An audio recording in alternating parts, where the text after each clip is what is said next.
Sir ఇప్పుడు రీసెంట్‌గా చూసుకుంటే సజ్జనర్ సార్ చెప్పారు కదా! మ్యారేజ్ ఫిక్స్ అయిన తర్వాత ఎంగేజ్‌మెంట్ ఎప్పుడైతే జరుగుతుందో, ఆ ఎంగేజ్‌మెంట్‌కి, మ్యారేజ్‌కి మధ్యలో అమ్మాయిలు చాలా జాగ్రత్తగుండాలి అని చెప్పారు. సో, ఇలా చెప్పడానికి చాలా రీజన్స్ కూడా చెప్పారు. యెస్. సో, ఎందుకు సార్? అంటే ఫ్యూచర్ ఎఫెక్ట్ ఎలా ఉంటుంది దీనివల్ల? ఎందుకంత జాగ్రత్తగుండాలి?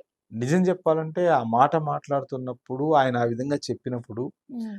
చాలా మందికి గూస్ బంప్స్ రావాలి.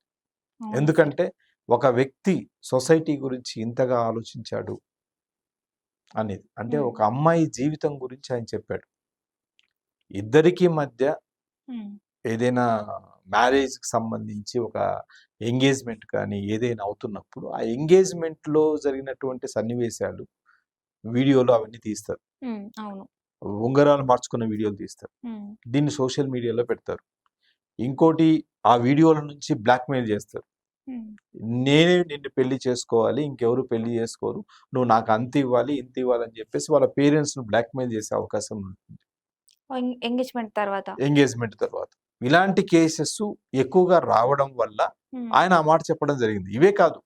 ఓకే. వీళ్ళిద్దరూ ఇక ఏముందిలే మా ఇద్దరికి ఎంగేజ్‌మెంట్ అయిపోయింది. మా ఇద్దరికి పెళ్లి అయిపోయిందని చెప్పేసి ఇద్దరు బయట కలవడము. హ్మ్. లేదంటే ఇద్దరు ఒకరికొకరు కన్సెంట్ ఇచ్చుకోవడము ఇలాంటివి జరుగుతున్నాయి. ఓకే. ఇలాంటి సందర్భాల్లో చాలా జాగ్రత్తగా ఉండండి.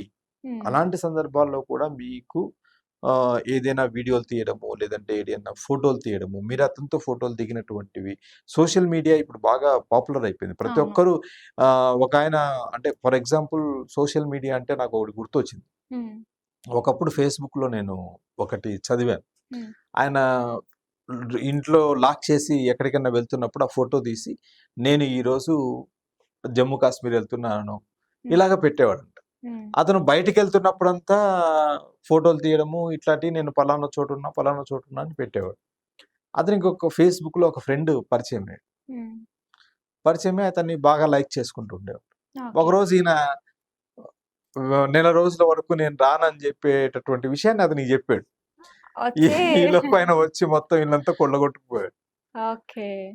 ఆ తర్వాత అతను మొత్తం అకౌంట్‌లన్నీ బ్లాక్ చేసుకున్నాడు. హ్మ్. ఇదెక్కడో నేను చదివాను.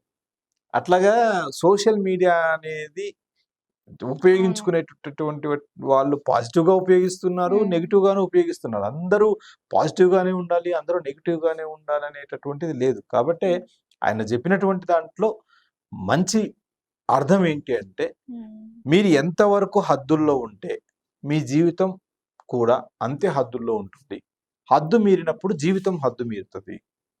ఓకే. కాబట్టే చాలా జాగ్రత్తగా ఉండండి. హ్మ్. ఇలాంటి సోషల్ మీడియాలో వేయడమో, లేదంటే మీ పేరెంట్స్‌ని ఎక్కువగా బ్లాక్‌మెయిల్ చేయడమో, ఎక్కువగా డబ్బులు వాళ్ళు హ్మ్. లాగడమో, లేదు అంటే మీ దగ్గర నుంచి కొంత డబ్బులు లాగిన తర్వాత వాళ్ళు దాన్ని మిస్‌యూజ్ చేసేసి మీకు ఇగ ఎంగేజ్‌మెంట్ అయిపోయినా కూడా పెళ్లి చేసుకోకుండా కూడా పారిపోయినటువంటి వాళ్ళు చాలా అవును. మందున్నారు.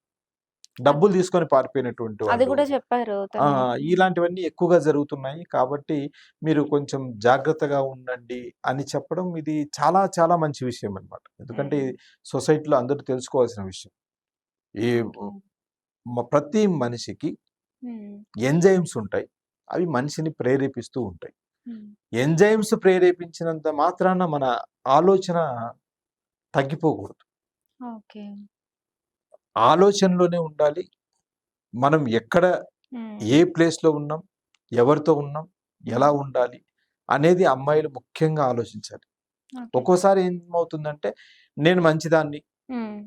సొసైటీ అంతా మంచిదే అనే ఆలోచనలో వెళ్ళిపోతూ ఉంటారు. నాకేం జరగదనేటట్టు. కానీ మనం మంచోళ్ళయినంత మాత్రాన సొసైటీ గూడా సొసైటీ కూడా మంచిగుండాలి అని మంచిది ఏం కాదు. లేదు. మనం కరెక్ట్ రూట్‌లోనే వెళ్తుంటాం. ఎక్కడో ఒకసారి ఒక చోట ఎవడో ఒకడు యాక్సిడెంట్ చేస్తాడు. రాంగ్ రూట్‌లో వస్తాడు. అవును. ఆ రాంగ్ రూట్‌లో వచ్చినటువంటి వాడి వల్ల యాక్సిడెంట్ అవుతుంది. మన జీవితంలో కూడా అంతే. మనం కరెక్ట్ రూట్‌లోనే వెళ్తూ ఉంటాము. కానీ ఎవడో ఒకడు రాంగ్ రూట్‌లో వచ్చి మనకెదురై మనకు యాక్సిడెంట్ చేసి ఎళ్ళిపోతాడు. ఓకే. అంటే దీంట్లో ఒకప్పుడు గూడా జాగ్రత్తగా ఉండండి. ఎంగేజ్‌మెంట్, పెళ్ళికి మధ్యలో అసలు కలిసే ఛాన్స్ ఉండేది గూడా కాదు. మాట్లాడుకునే ఛాన్స్ ఉండేది కాదు. అసలు తెలీదు. అసలు తెలీదు కూడా. ఇప్పుడు ఎవరితో ఎంగేజ్‌మెంట్ అయిందో కూడా తెలీదు కొంతమందికైతే అమ్మాయిలకు. అవును. వాళ్ళ బంధువులో, ఎవరి బంధువులో ఎవరో చెప్తే గాని తెలీదు. వాళ్ళను హ్మ్. ఒకరోజు చూస్తారు. ఆ! ఆ ఎంగేజ్‌మెంట్ రోజు కూడా ఒక్కోసారి చూపించేవాళ్ళు కాదు. లేదంటే మేము డైరెక్ట్‌గా తాంబూలాలు ఇచ్చేసుకున్నాము. ఆ! అయిపోయింది. ఇంకా అయిపోయిందని జెప్పేసి చెప్పేసి తాంబూలాలిచ్చాం తన్నుకు సావన్నట్లు అప్పట్లో ఉండేది. ఇప్పుడు కానీ ప్రీ వెడ్డింగ్ షూట్స్ అని హ్మ్. బయటికెళ్ళడము, బయట కలవడము, ఫోటో షూట్స్ అని.